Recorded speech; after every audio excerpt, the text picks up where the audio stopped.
अभिवादन स्वीकार कीजिए ब्रजेश मिश्रा का और आप देखना शुरू कर चुके हैं द डिबेट। बहनों भाइयों, कल उत्तर भारत की राजनीति में एक बड़ा महत्वपूर्ण दिन है और ये दिन इसलिए महत्वपूर्ण है क्योंकि 2024 के पहले ये अपोजिशन का एक तरह से शक्ति प्रदर्शन है। कहाँ? पटना में। कौन आयोजित कर रहा है? नीतीश कुमार।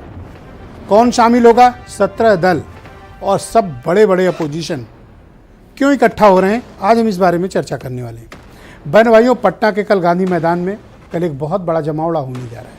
ये जमावड़ा देश भर के विपक्ष का है, उस अपोजिशन का जिसकी कवायद में पिछले 4 महीने से नीतीश कुमार ने तमिलनाडु से लेकर उत्तर प्रदेश तक का दौरा किया और गुजरात से लेकर उन्होंने नॉर्थ ईस्ट तक के से सपोर्ट की दरकार रखी।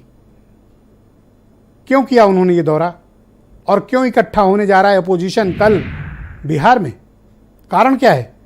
हम उसके कारणों की समीक्षा करनी चाहिए क्योंकि अपोजिशन का उत्तर भारत में विशेष तौर पर यह बड़ा गठबंधन और इस गठबंधन की ब्रांचेस क्यों इंपॉर्टेंट है और इस देश की राजनीति में कल का दिन महत्वपूर्ण क्यों माना गया है। कल ये पता चल जाएगा कि अपोजिशन साथ रहने की संभावनाएं कितनी हैं, कौन है जो छिटक सकते हैं और कौन है जो एक रह सकते हैं।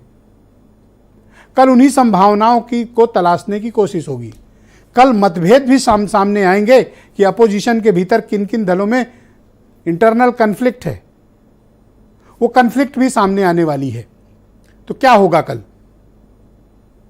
कल 1-2 नहीं, 17 दल, 17 बड़ी पॉलिटिकल पार्टीज, तमिलनाडु से लेकर जम्मू कश्मीर से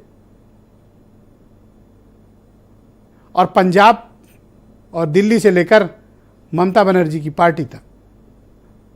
भले ही रैली कल हो, लेकिन ममता बनर्जी आज ही उन्होंने जाकर बिहार में मुलाकात की है लालू प्रसाद यादव और नीतीश कुमार से।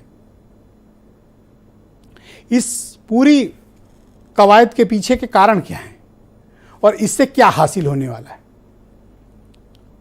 इस पूरी प्लेटफॉर्म में अपोजिशन के कांग्रेस का क्या रोल है? कांग्रेस इसमें क्या करने जा रही है? आज इन्हीं सारे मुद्दों पर हम चर्चा करेंगे। समाजवादी पार्टी भी इसमें सम्मिलित है, लेकिन 2 दल ऐसे हैं जो कंफर्टेबल नहीं है।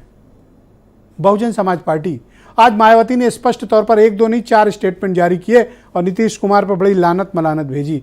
दरअसल मायावती को इस बैठक में न तो आमंत्रित किया गया, न उनसे बात की गई, न उन्हें बुलाया गया और न उनकी ज़रूरत महसूस की गई।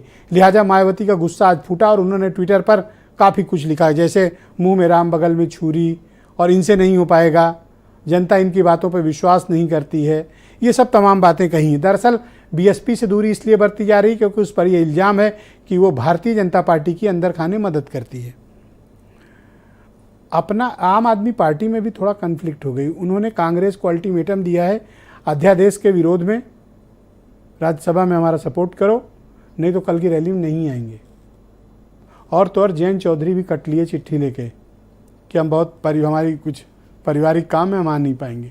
पहले कहा था आएंगे, फिर चिट्ठी लिख दी आज कि नहीं आएंगे। तो जिसका मैं जिक्र कर रहा था कि इंटरनल कन्फ्लिक्ट भी सामने आएंगी, मुद्दे भी सामने आएंगे, क्योंकि कई जगहों पर ये दोनों भी एक दूसरे से लड़ रहे होते हैं अपोजिशन। वहाँ कैसे सामना होगा? वहाँ क्या करेंगे ये? जैसे कम्युनिस्ट और टीएमसी, कांग्रेस कहाँ लड़ रहे हैं? पश्चिम बंगाल में। क्या अपनी ज़मीन छोड़ेंगे? नहीं। दिल्ली और पंजाब में कौन लड़ रहा है? कांग्रेस लड़ रही है, पंजाब में भी लड़ रही है, वहाँ आम आदमी पार्टी की सरकार है, उनसे कैसे लड़ेंगे? तो ये बहुत से कन्फ्लिक्ट भी हैं, लेकिन इस कन्फ्लिक्ट के बीच भी इस प्रकार का जमावड़ा करना ये एक बड़ी राजनीतिक पहल है।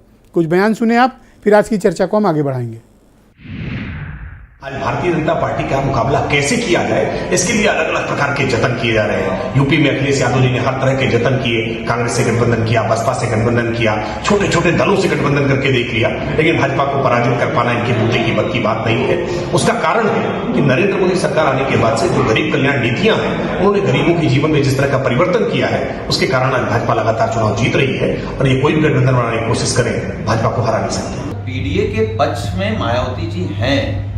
पिछड़े दलित अल्पसंख्यकों के हित में अगर मायावती जी कुछ चाहती हैं कि इनका अच्छा हो तो वो आए, उनका खुला स्वागत है। हमारे नेता ने कहा कि हम तो सबसे अपील कर रहे हैं कि सब लोग समाजवादी पार्टी की मदद करें, हम उत्तर प्रदेश में बीजेपी को रोक रहे हैं। भारतीय जनता पार्टी को बेचैनी क्यों है और मायावती जी क्यों बेचैनी है?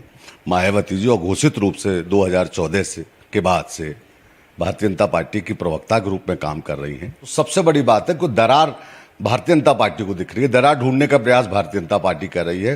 कल मुझे लगता है कि कॉमन मिनिमम प्रोग्राम बनेगा और देश के सामने होगा। भारतीय जनता पार्टी जिस तरीके से जनता का शोषण कर रही है और निरंतर सामाजिक विध्वंस करके, सामाजिक समरसता का विध्वंस करके आगे बढ़ने की कोशिश कर रही है, उसके प्रति जनता को जागरूक करना और जाति और धर्म की राजनीति से देश को मुक्ति दिलाना। बहनों भाइयों, आज की परिचर्चा को आगे बढ़ाते हैं। आलोक